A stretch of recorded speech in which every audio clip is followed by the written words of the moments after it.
The most commonly asked question I get via email or through YouTube comments is, how do I choose the correct spiritual teacher?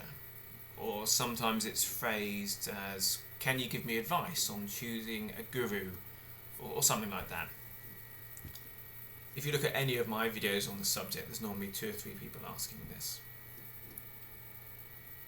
From the Hermetic point of view, the most important teachers are yourself and fate.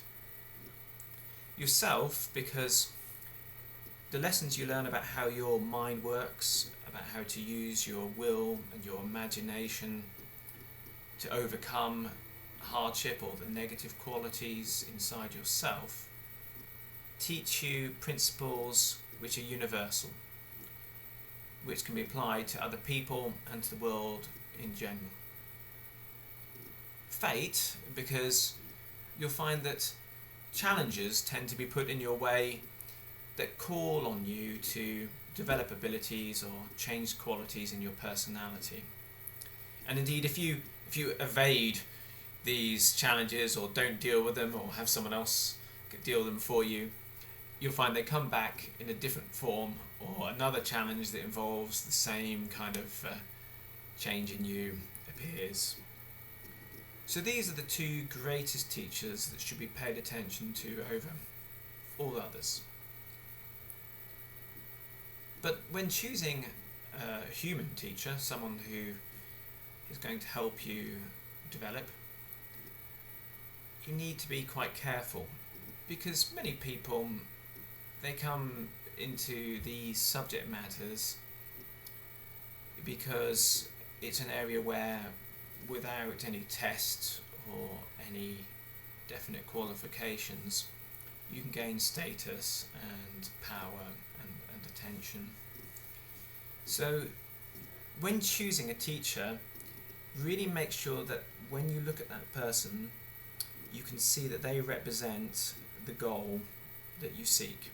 That they are most certainly further down that path that you're wanting to walk. Look at their life, look at their personality, look at the effect they have on the world.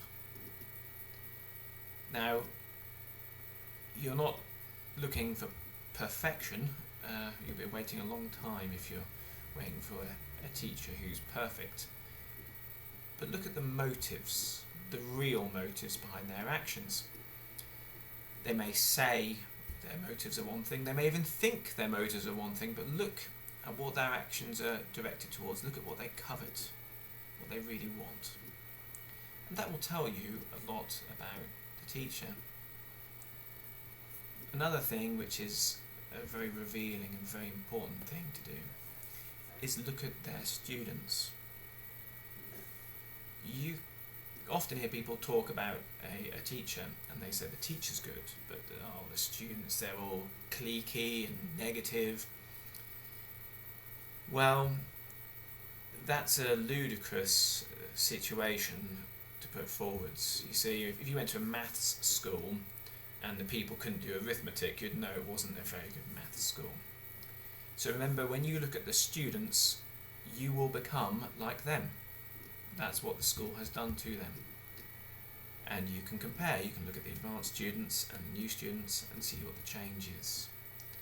Then you can see what the most likely effect this form of education is going to have on you.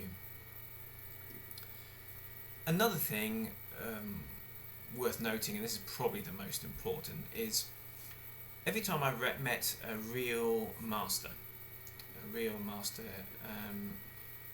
the way that the master makes you feel and the effect that spending time with them has on you is quite dramatic. So you should, no matter what the lesson is, the lesson may be very hard and might be quite a grueling process you're going through, but afterwards, just by being in the presence of that person, just by listening to them talk, you find yourself feeling more in harmony, more balanced, and you find your concentration and your abilities are enhanced dramatically. And that dramatic change in your functioning is what you're looking for. If you've got that, you've got the right teacher.